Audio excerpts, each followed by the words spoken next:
as you know, Life Achievement Award. That's what this is all about. And each year, the organization presents a maximus of 2 awards to veterans of the entertainment industry, with those who have embellished Hollywood with multitudinous years of performance excellence.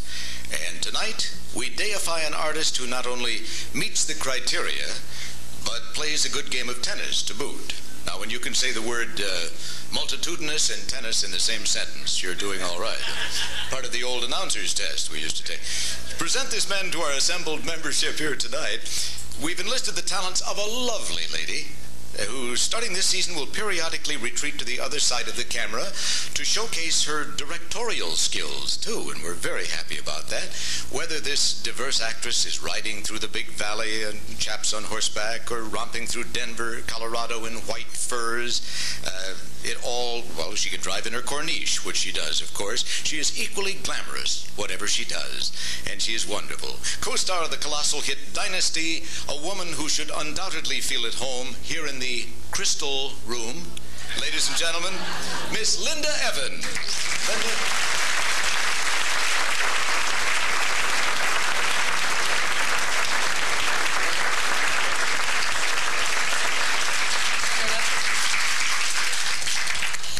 Thank you. It's a great honor and a pleasure to be here this evening to talk about my dear friend John Forsythe.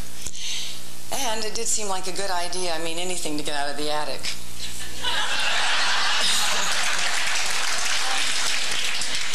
To talk about John's career in the detail it deserves would take longer than he would like. And if I bore him, he might go back to Alexis, but I hope he'll be patient. The list is impressive, and he may have forgotten some of it himself.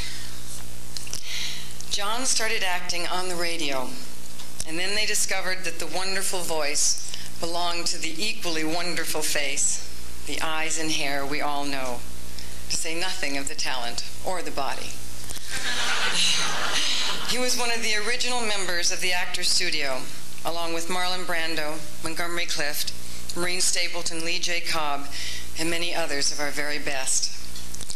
His first Broadway appearance led to a movie contract with Warner Brothers and his Hollywood debut with Cary Grant in Destination Tokyo.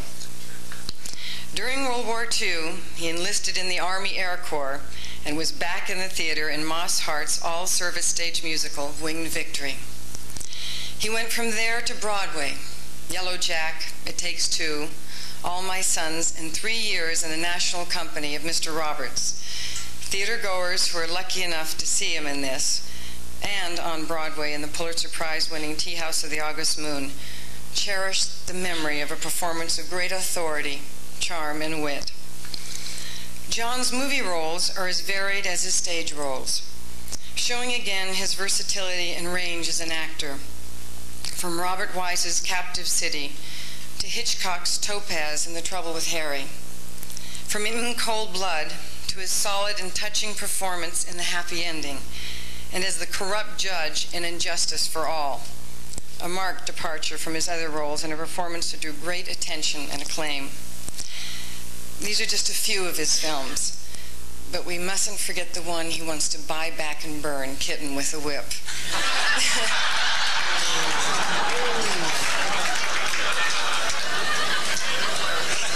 In television, John has participated in every area, from live television, Studio One, Kraft Theater, Philco Playhouse, the golden age of television, to numerous movies for television and narrating the documentary series World of Survival, now in its 13th year. To this list must be added Bachelor Father, the long-running and successful series. Not necessarily noted for the fact that it was in this that John gave me my first speaking role. There could be days when he wishes he hadn't. And of course, now we have Dynasty. Well, there's very little left unsaid in praise of John's participation in the series, except to mention that he sets a standard not only of acting, but also of conduct for the rest of the company. He is an example for us all of dignity, and kindness and excellence in his craft to which we all aspire. He has also given new meaning to the sex appeal of men with silver hair. In 1980, John was given the Lee Strasberg Studio Award. The award itself is a bust of Strasberg, and on it are inscribed words that might sum up John's career. Honor these actors, for they are the abstracts in the brief chronicle of the time. And so, on behalf of the Hollywood press, I present the Life Achievement Award to John Forsythe.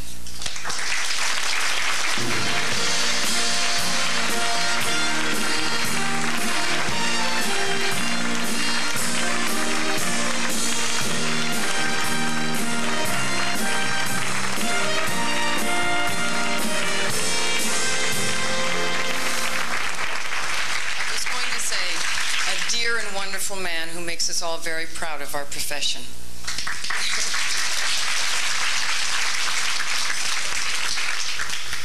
I can't tell you how pleased I am to be here and get away from the Dynasty set and these 10 and 12-hour love scenes with Linda. You know, not many people know this, but I almost didn't play that part. It had to do with Linda and money. I haggled back and forth for, it must have been 2-3 weeks with Aaron Spelling and his fellas. Back and forth, and finally I offered them enough money and they gave me the part.